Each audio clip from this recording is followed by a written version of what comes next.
भगवते वासुदेवाय नमः। जय श्री हरि प्रिय भक्तगणों, स्वागत है आप सभी का आपके अपने चैनल ज्ञान अर्थ में। बहुत बहुत स्वागत है श्रोताओं। आज आप श्रवण करेंगे बृहस्पतिवार की पावन पवित्र व्रत कथा, जिसके श्रवण मात्र से साधक के सभी दुख दारिद्रता दूर हो जाती है और साथ ही बृहस्पति देव की कृपा से ऐसे साधक के सभी मनोरथ शीघ्र ही पूर्ण होते हैं। जो भी साधक इस कथा को सच्ची श्रद्धा के साथ श्रवण करता है या फिर पुकारा भी भरता है तो ऐसे साधक के सभी मनोरथ शीघ्र ही पूर्ण होते हैं भगवान श्री हरि की कृपा से। तो आइए श्रोता और स्पान करते हैं भादव मास में बृहस्पतिवार की पावन पवित्र व्रत कथा। प्राचीन समय की बात है। एक बड़ा प्रतापी तथा दानी राजा था। वह प्रत्येक गुरुवार को व्रत रखता था एवं पूजा करता था। यह उसकी रानी को अच्छा ना लगता था। ना वह व्रत करती और ना ही किसी को एक पैसा में दान में देती थी। राजा को भी वह ऐसा करने से मना किया करती थी। एक समय की बात है कि राजा शिकार खेलने वन को चले गए। घर पर रानी और दासी थी। उस समय गुरु बृहस्पति साधु का रूप धारण करके राजा के दरवाजे पर भिक्षा मांगने आए। साधु ने रानी से भिक्षा मांगी तो वह कहने लगी, हे साधु महाराज, मैं इस दान को और पुण्य से तंग आ गई हूँ। तो ऐसा आप उपाय बताएं जिससे यह सारा धन नष्ट हो जाए तथा मैं आराम से रह सकूं। साधु रूपी बृहस्पति देव ने कहा, हे देवी, तुम बड़ी विचित्र हो। संतान और धन से भी कोई दुखी होता है। अगर तुम्हारे पास धन अधिक है तो इसे शुभ कार्य में लगाओ जिससे तुम्हारे दोनों लोग सुधरें। परंतु साधु की इन बात से रानी खुश नहीं हुई। उसने कहा, मुझे ऐसे धन की आवश्यकता नहीं जिसे मैं अन्य लोगों को दान दूं तथा जिसको संभालने में ही मेरा सारा समय नष्ट हो जाए। साधु ने कहा, यदि तुम्हारी ऐसी ही इच्छा है तो जैसा मैं तुम्हें बताता हूँ तुम वैसा ही करना। बृहस्पतिवार के दिन घर को गोबर से लीपना, अपने केशों को पीली मिट्टी से धोना, केशों को धोते समय स्नान करना, राजा से हजामत बनाने को कहना, भोजन में मांस मदिरा खाना, कपड़ा धोबी के यहाँ धुलने के डालना। इस प्रकार 7 बृहस्पतिवार करने से तुम्हारा सब धन नष्ट हो जाएगा। इतना कहकर साधु बने बृहस्पति देव अंतर्धान हो गए। साधु के कहे अनुसार करते हुए रानी को केवल 3 बृहस्पतिवार दिन ही बीते थे कि उसकी समस्त धन संपत्ति नष्ट हो गई। भोजन के लिए परिवार तरसने लगा। एक दिन राजा रानी से बोला, हे रानी, तुम यहीं रहो, मैं दूसरे देश को जाता हूँ क्योंकि यहाँ पर मुझे सभी जानते हैं, इसलिए मैं यहाँ पर कोई छोटा कार्य नहीं कर सकता। ऐसा कहकर राजा परदेश चला गया। वहाँ वह जंगल से लकड़ी काट कर लाता, शहर में बेचता। इस तरह वह अपना जीवन व्यतीत करने लगा। इधर राजा के बिना रानी और दासी दुखी रहने लगी। एक समय जब रानी और दासियों को 7 दिन बिना भोजन के रहना पड़ा तो रानी ने अपनी दासी से कहा, हे दासी, पास ही के नगर में मेरी बहन रहती है, वह बड़ी धनवान है, तू उसके पास जा और कुछ ले आ ताकि थोड़ा बहुत गुजर बसर हो जाए। दासी रानी की बहन के पास गई। उस दिन बृहस्पतिवार था। रानी की बहन उस समय बृहस्पतिवार की कथा सुन रही थी। दासी ने रानी की बहन को अपनी रानी का संदेश दिया, लेकिन रानी की बहन ने कोई उत्तर नहीं दिया। जब दासी को रानी की बहन से कोई उत्तर नहीं मिला तो वह बहुत ही दुखी हुई। उसे क्रोध भी आया। दासी ने वापस आकर रानी को सारी बात बता दी। सुनकर रानी ने अपने भाग्य को कोसा। उधर रानी की बहन ने सोचा कि मेरी बहन की दासी आई थी परंतु मैं उससे नहीं बोली, इससे वह बहुत ही दुखी हुई होगी। कथा सुनकर और पूजन समाप्त कर वह अपनी बहन के घर गई और कहने लगी, हे बहन, मैं बृहस्पतिवार का व्रत कर रही थी। तुम्हारी दासी गई, परंतु जब तक कथा होती है तब तक न उठते हैं न बोलते हैं, इसलिए मैंने नहीं बोला। कहो दासी क्यों आई थी? रानी बोली, हमारे घर में अनाज नहीं था। ऐसा कहते रानी की आंखें भर आई। उसने दासियों के समेत भूखा रहने की भी बात अपनी बहन को बता दी। रानी की बहन बोली, बहन देखो, बृहस्पति देव भगवान सबकी मनोकामना पूर्ण करते हैं। देखो, शायद तुम्हारे घर में अनाज रखा हो। यह सुनकर दासी घर के अंदर गई तो वहां उसे एक घड़ा अनाज भरा मिला। उसे बड़ी हैरानी हुई क्योंकि उसने एक एक बर्तन देख लिया था। उसने बाहर आकर रानी को बताया। दासी रानी से कहने लगी, हे रानी, जब हमको अन्न नहीं मिलता है तो हम व्रत ही तो करते हैं, इसलिए क्यों न इनसे व्रत और कथा की विधि पूछ ली जाए, हम भी व्रत किया करेंगे। दासी के कहने पर रानी ने अपनी बहन से बृहस्पतिवार के व्रत के बारे में पूछा। उसकी बहन ने बताया, बृहस्पतिवार के व्रत में चने की दाल और मुनक्का से विष्णु भगवान को केले की जड़ में पूजन करें तथा दीपक जलावें, पीला भोजन करें तथा कथा सुने। इससे गुरु भगवान बृहस्पति प्रसन्न होते हैं, मनोकामना पूर्ण करते हैं। व्रत और पूजन की विधि बताकर रानी की बहन अपने घर लौट गई। रानी और दासी दोनों ने निश्चय किया कि बृहस्पति देव भगवान का पूजन जरूर करेंगे। 7 रोज बाद जब बृहस्पतिवार आया तो उन्होंने व्रत रखा। गुड़साल में जाकर चना और गुड़ बीन लाई तथा उसकी दाल से केले की जड़ तथा विष्णु भगवान का पूजन किया। अब पीला भोजन कहाँ से आए? दोनों बड़ी ही दुखी हुई, परंतु उन्होंने व्रत किया था, इसलिए बृहस्पति देव भगवान प्रसन्न थे। एक साधारण व्यक्ति के रूप में वे 2 थालों में सुंदर पीला फूल लेकर आए और दासी को देकर बोले, हे दासी, यह भोजन तुम्हारे लिए है, तुम्हारी रानी के लिए है, इसे तुम दोनों ग्रहण करना। दासी भोजन पाकर बहुत ही प्रसन्न हुई। उसने रानी को सारी बात बताई।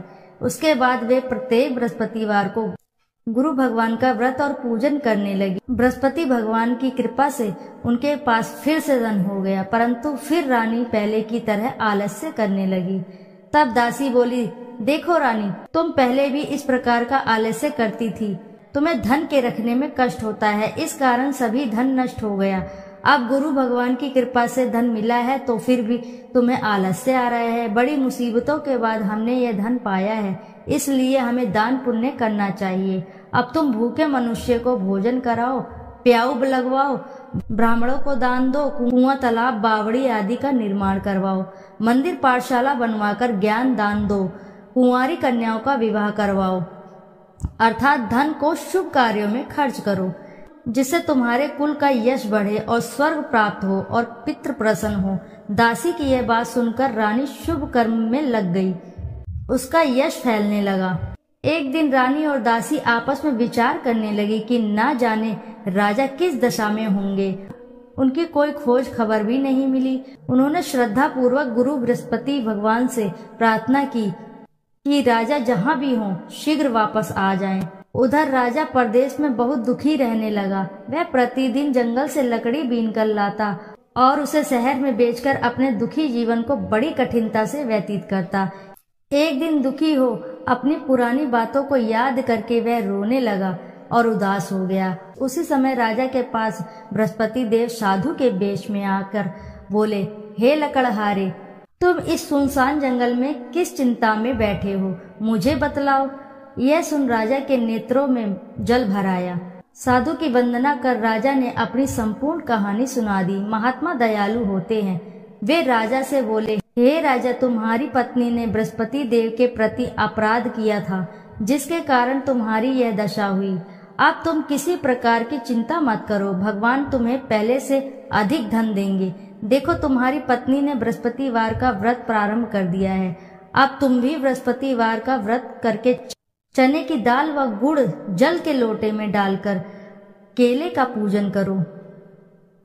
फिर कथा कहो या सुनो, भगवान तुम्हारी सब मनोकामनाओं को पूर्ण करेंगे। साधु की इस बात को सुनकर राजा बोला, हे प्रभु, लकड़ी बेचकर तो इतना पैसा भी नहीं बचता जिससे भोजन करने के उपरांत कुछ बचा सकूं।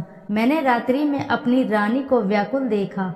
मेरे पास कोई साधन नहीं है जिससे इसका समाचार जान सकूं। फिर मैं बृहस्पति देव की क्या कहानी कहूँ, यह भी मुझको मालूम नहीं। साधु ने कहा, हे राजा, मन में बृहस्पति भगवान के पूजन व्रत का निश्चित करो, वे स्वयं तुम्हारे लिए कोई राह बना देंगे। बृहस्पतिवार के दिन तुम रोजाना की तरह लकड़ियां लेकर शहर में जाना।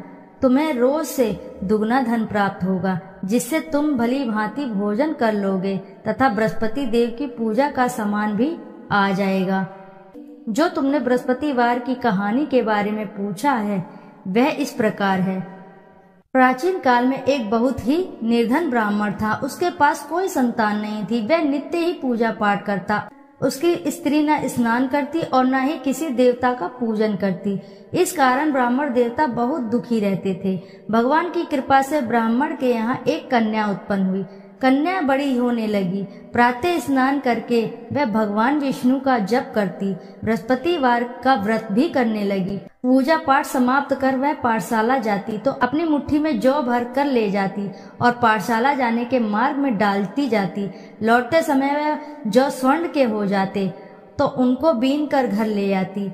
एक दिन वह बालिका सूप में उन सोने के जौ को फटकार कर साफ कर रही थी कि तभी उसकी माँ ने देख लिया और कहा, हे बेटी, सोने की जौ को फटकने के लिए सोने का सूप भी तो होना चाहिए। दूसरे दिन गुरुवार था। कन्या ने व्रत रखा और बृहस्पति देव के सोने का सूप देने की प्रार्थना की। बृहस्पति देव ने उसकी प्रार्थना स्वीकार कर ली।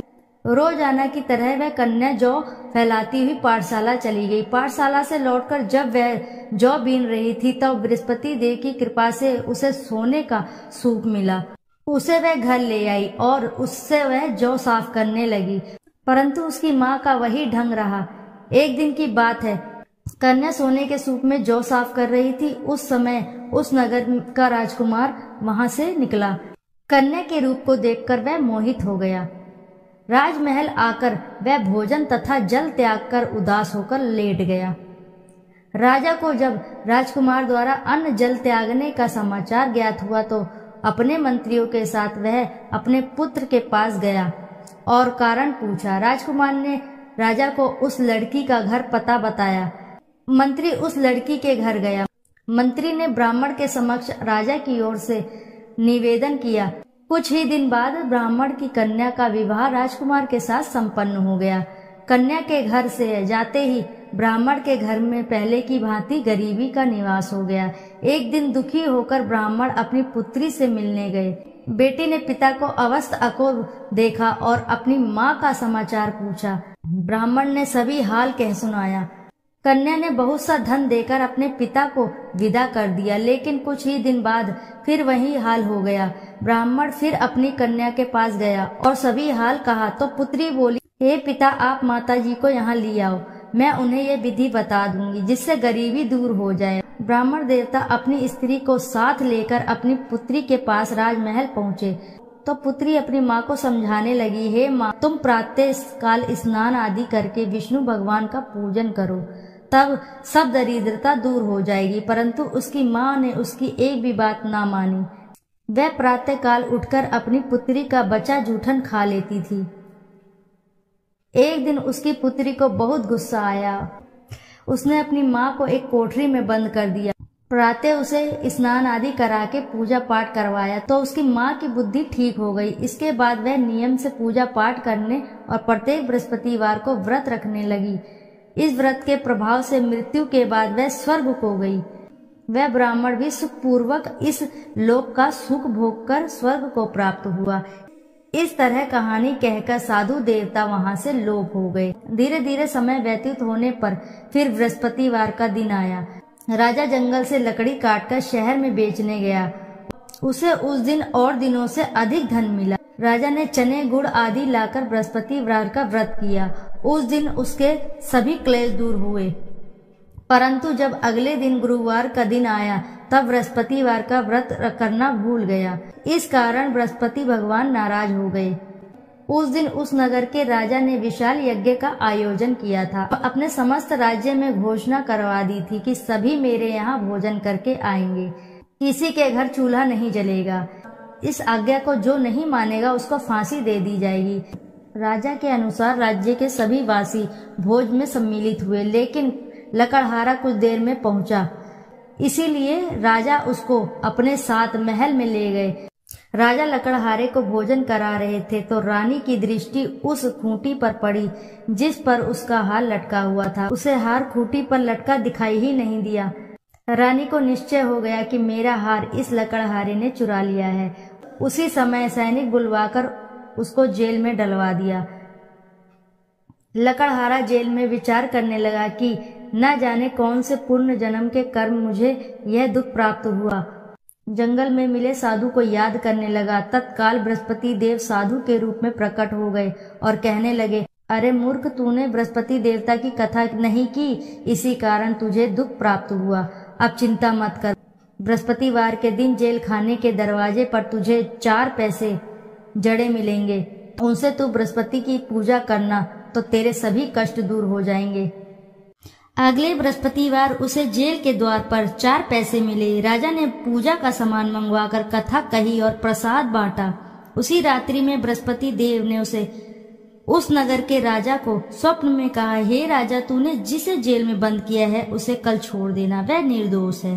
राजा प्रातःकाल उठा और खूंटी पर हाथ टंगा देखकर लकड़हारे को बुलाकर क्षमा मांगी तथा राजा के योग्य सुंदर वस्त्र और आभूषण भेंट कर उसे विदा किया। गुरुदेव की आज्ञा अनुसार राजा अपने नगर को चल दिया। राजा जब नगर के निकट पहुंचा तब उसे बड़ा ही आश्चर्य हुआ। नगर में पहले से अधिक बाग, तालाब और कुएं तथा बहुत सी धर्मशालाएं, मंदिर आदि बने हुए थे।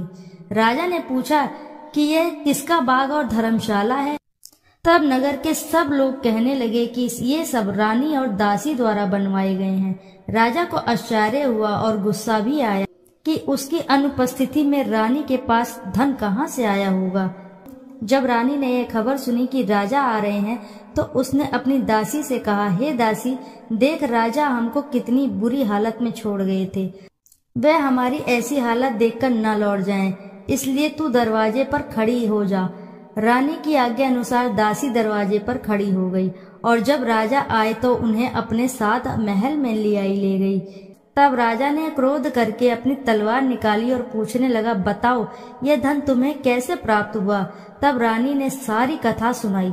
राजा ने निश्चय किया कि मैं रोजाना दिन में 3-4 बार कथा कहूंगा और सुनूंगा तथा रोज व्रत किया करूंगा। अब हर समय राजा के दुपट्टे में चने की दाल बंधी रहती थी तथा दिन में 3 बार कथा कहता। एक रोज राजा ने विचार किया कि चलो अपनी बहन के यहाँ हो आऊं। इस तरह का निश्चय कर राजा घोड़े पर सवार होकर अपनी बहन के यहाँ चल दिया। मार्ग में उसने देखा कि कुछ आदमी एक मुर्दे को ले जा रहे हैं। उन्हें रोककर राजा कहने लगा, अरे भैया, मेरी बृहस्पति की कथा सुन लो। वे बोले, लो, हमारा तो आदमी मर गया, इसको अपनी कथा की पड़ी है। परंतु कुछ आदमी बोले, अच्छा कहो, हम तुम्हारी कथा भी सुन लेंगे। राजा ने दाल निकाली और कथा कहनी शुरू कर दी। जब कथा आधी हुई तो मुर्दा हिलने लगा और जब कथा समाप्त हुई तो राम राम करके वह मुर्दा खड़ा हो गया। राजा आगे बढ़ा। उसे चलते चलते शाम हो गई। आगे मार्ग में उसे एक किसान खेत में हल चलाता मिला। राजा ने उससे कथा सुनने का आग्रह किया, लेकिन वह नहीं माना। राजा आगे चल पड़ा। राजा के हटते ही बैल पछाड़ खाकर गिर गए तथा किसान के पेट में बहुत जोर से दर्द होने लगा। उसी समय किसान की पत्नी रोटी लेकर आई। उसने जब देखा तो अपने पुत्र से सब हाल पूछा। बेटे ने सभी हाल बताया।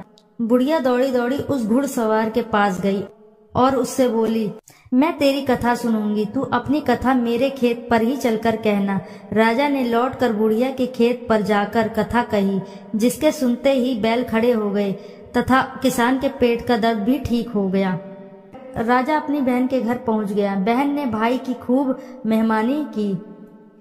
दूसरे रोज प्रातःकाल राजा जागा तो वह देखने लगा कि सब लोग भोजन कर रहे हैं। राजा ने अपनी बहन से जब पूछा, ऐसा कोई मनुष्य है जिसने भोजन नहीं किया हो, जो मेरी बृहस्पतिवार की कथा सुन ले? बहन बोली, हे भैया, यह देश ऐसा ही है। पहले यहाँ के लोग भोजन करते हैं, बाद में अन्य काम करते हैं। फिर वह एक कुम्हार के घर गई जिसका लड़का बहुत ही बीमार था। उसे मालूम हुआ कि उसके यहाँ 3 दिन से किसी ने भोजन नहीं किया है। रानी ने अपने भाई की कथा सुनने के लिए कुम्हार से कहा। वह तैयार हो गया। राजा ने जाकर बृहस्पतिवार की कथा कही, जिसको सुनकर उसका लड़का ठीक हो गया। अब तो रोज राजा की प्रशंसा होने लगी। एक दिन राजा ने अपनी बहन से कहा, हे बहन, मैं अब अपने घर जाऊंगा, तुम भी तैयार हो जाओ। राजा की बहन ने अपनी सास से अपने भाई के साथ जाने की आज्ञा मांगी। सास बोली, चली जाओ, परंतु अपने लड़के को मत ले जाना, क्योंकि तेरे भाई के कोई संतान नहीं होती। बहन ने अपने भाई से कहा कि हे भैया, मैं तो चलूंगी, परंतु कोई बालक नहीं जाएगा।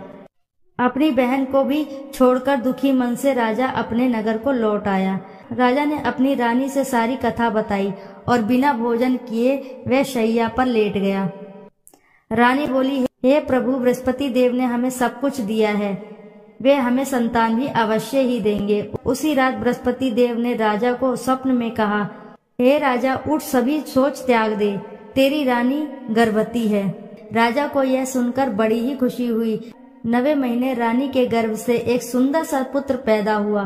तब राजा बोला, हे रानी, स्त्री बिना भोजन के रह सकती है, परंतु तुम बिना कहे नहीं रह सकती। जब मेरी बहन आए तुम उससे कुछ मत कहना। रानी ने हाँ कर दी। जब राजा की बहन ने यह शुभ समाचार सुना तो वह बहुत खुश हुई तथा बधाई लेकर अपने भाई के यहाँ आई। रानी ने तब उसे आने का अलाना दिया। जब भाई अपने साथ ला रहे थे तब टाल गई, उनके साथ ना आई और आज अपने आप ही भागी भागी बिना बुलाए आ गई। तो राजा की बहन बोली, भाई, मैं इस प्रकार ना कहती तो तुम्हारे घर औलाद कैसे होती। बृहस्पति देव सभी मनोकामनाएं पूर्ण करते हैं। जो सद्भावना पूर्वक बृहस्पतिवार का व्रत करता है एवं कथा पढ़ता है अथवा सुनता है और दूसरों को सुनाता है, बृहस्पति देव उसकी सभी मनोकामनाएं पूर्ण करते हैं, उनकी सदैव रक्षा करते हैं। जो संसार में सद्भावना से गुरु का पूजन एवं व्रत सच्चे मन से और सच्चे हृदय से करते हैं, जैसे सच्ची भावना से रानी और राजा ने बृहस्पति देव की कथा का गुणगान किया तो उनकी सभी इच्छाएं बृहस्पति ने पूर्ण की। अनजाने में भी बृहस्पति देव की उपेक्षा ना करें, ऐसा करने से सुख शांति नष्ट हो जाती है। इसलिए सबको कथा सुनने के बाद प्रसाद लेकर जाना चाहिए। हृदय से उनका मनन करते हुए जयकारा बोलना चाहिए। इति श्री बृहस्पतिवार व्रत कथा। बोलो जय श्री हरि।